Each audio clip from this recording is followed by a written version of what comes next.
Hello boys, आज हम पढ़ेंगे एक कहानी जिसका शीर्षक है मिठाई वाला और इसके कहानीकार हैं भगवती प्रसाद वाजपेयी।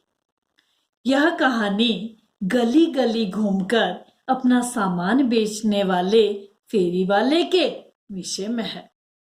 वह बहुत ही मीठे स्वरों में गलियों में घूमता हुआ कहता, बच्चों को बहलाने वाला, खिलौने वाला। वह बच्चों को कभी खिलौने, कभी मुरलियां तो कभी मिठाइयां बेचता था। उसके मधुर स्वर को सुनकर बच्चों के साथ ही स्त्रियां, बूढ़े, जवान सभी उसे देखने को गलियों से झांकने लगते। बच्चे पार्क में खेलना छोड़कर भागकर आते व उसे घेर लेते। सभी बच्चे उसके खिलौनों को देखकर प्रसन्न हो जाते और अपनी तोतली वाणी में भाव पूछते। नन्हे नन्हे बच्चों से पैसे लेकर तथा उन्हें खिलौने देकर वह फिर वहां से गीत गाता हुआ चल पड़ता, बच्चों को बहलाने वाला, खिलौने वाला।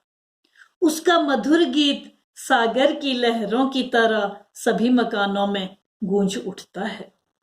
राय विजय बहादुर के बच्चे चुन्नू मुन्नू भी एक दिन खिलौने लेकर घर आए। उनकी माँ रोहिणी इतने सुंदर और सस्ते खिलौने देखकर सोचने लगी कि वह इतने सस्ते खिलौने कैसे दे गया। इसके 6 महीने बाद नगर में एक मुरली वाले के आने का समाचार फैल गया। वह बहुत सस्ती मुरली बेचता था। यह वही खिलौने वाला था जो अब मधुर स्वर में मुरली बजाकर गाता था, बच्चों को बहलाने वाला, मुरली वाला। एक दिन रोहिणी ने भी मुरली वाले की आवाज सुनी।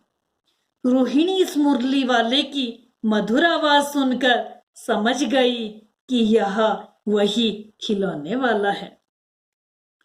रोहिणी ने अपने पति विजय बाबू से उसे बुलाने को कहा। रोहिणी भी चुन्नू मुन्नू के लिए मुरली खरीदना चाहती थी। विजय बाबू ने मुरली वाले से दाम पूछे। फिर उसे देख बच्चों का समूह खुश होकर उसके चारों तरफ इकट्ठा हो गया। सब अपनी तोतली आवाज में मुरली लेने की बात कहने लगे।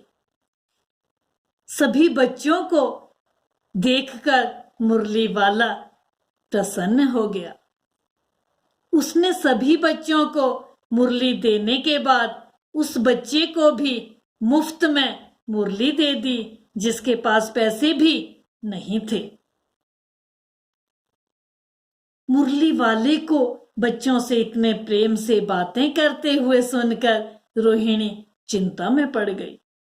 आज तक इतने प्रेम से बात करने वाला यहाँ कोई नहीं आया। फिर मुरली वाला, बच्चों को बहलाने वाला, मुरली वाला गीत गाता हुआ वहां से चला गया। 8 महीने के बाद रोहिणी ने फिर एक आवाज सुनी, बच्चों को बहलाने वाला, मिठाई वाला।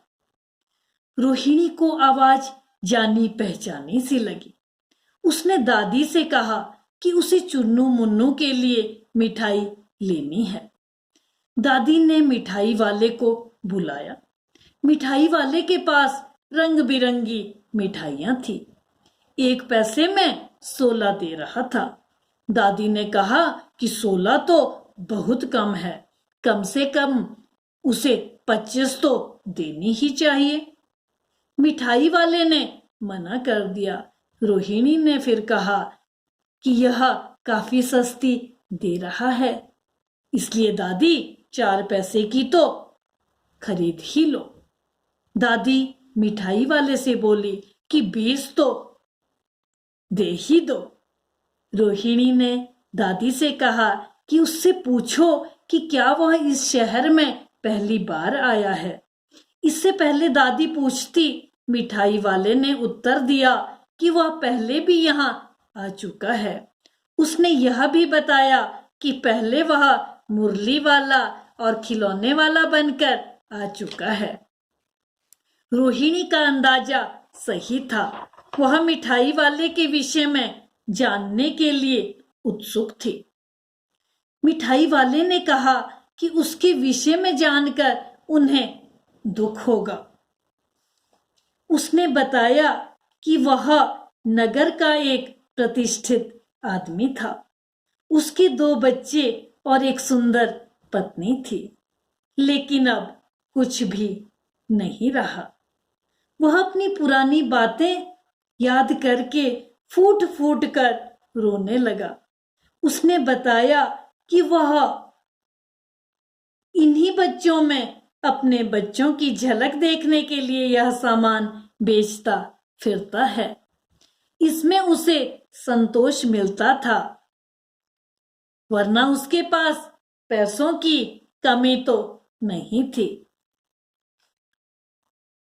इतने में चुन्नू मुन्नू आ गए और रोहिणी से मिठाई मांगने लगे।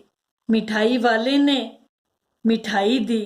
रोहिणी ने अंदर से पैसे दिए, परंतु मिठाई वाले ने मना कर दिया। वह बोला, अब इस बार ये पैसे नहीं लूंगा। फिर वह चला गया।